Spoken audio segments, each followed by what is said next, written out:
Olá, me chamo Heriberto Rodrigues, bem-vindo ao meu canal, deixa seu like, se inscreva. Hoje nós iremos falar sobre como fazer um jejum. Não saia daí.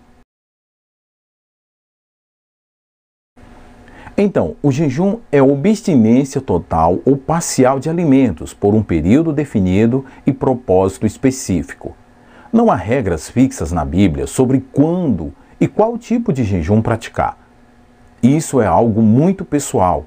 A prática do jejum, além de ser indicação bíblica, traz consigo alguns princípios que devem ser entendidos e seguidos. A Bíblia ordena a nós fazermos um jejum? Não.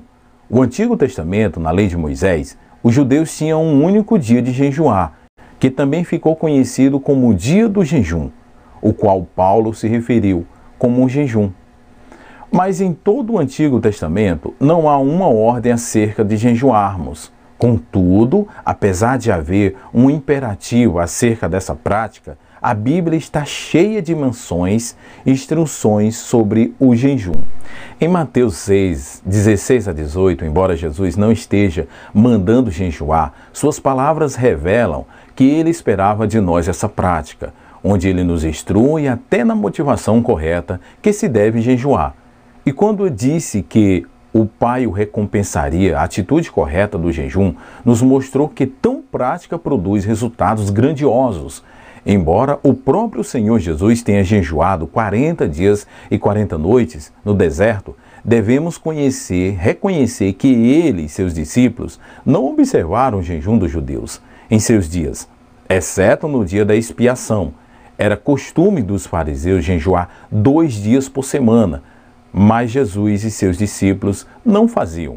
O mestre mostrou, ele não era contra o jejum, mas o mestre deixou bem claro que a prática nos moldes que havia em seus dias não era a que Deus esperava.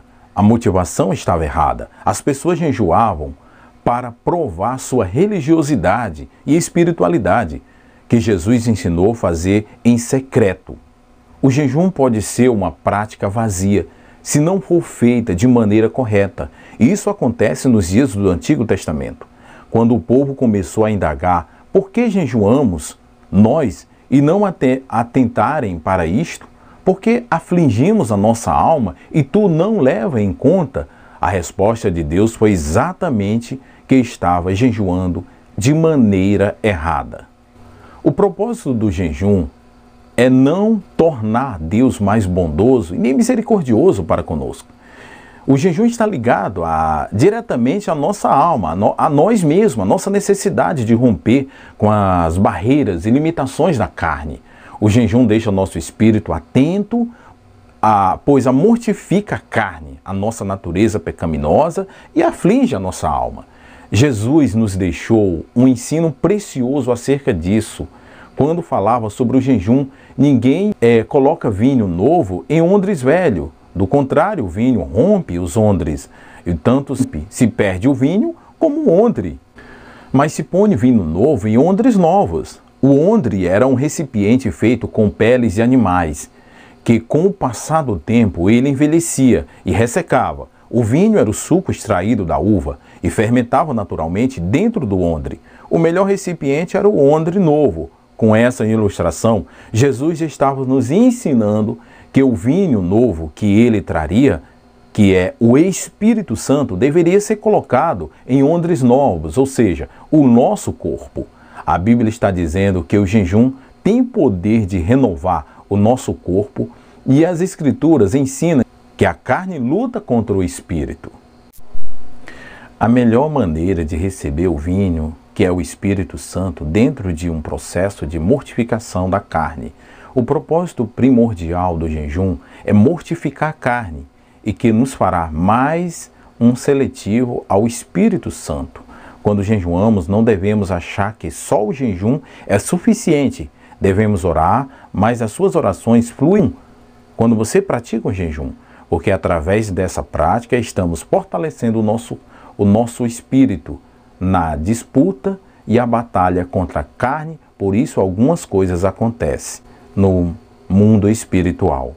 O jejum fortalece a nossa fé, nos fazendo consciente da autoridade que Jesus nos deu Apesar do propósito do jejum enfraquecer a carne, temos vários exemplos e motivos para a prática do jejum.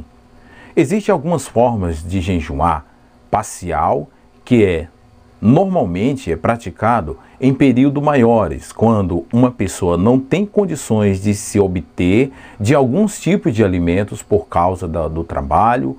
Por exemplo, você encontra em Daniel. Daniel parece ter feito um jejum normal, que nos mostra que ali praticava mais de uma forma de jejum. Jejum normal é a abstinência de alimentos mais a ingestão de água. O jejum total é a abstinência de tudo, inclusive de água, na de alguém ter jejuado sem água. Isso nos limita no máximo 3 dias. Lembre-se que você estará lutando contra a sua carne, sua natureza, seus impulsos e não contra seu corpo. Cada um é livre no período do jejum. Você gostou desse vídeo? Então deixe seu like, compartilhe com seus amigos. Para ver mais vídeos como esse, se inscreva no meu canal, ative o sininho e muito obrigado. Até mais. Deus abençoe.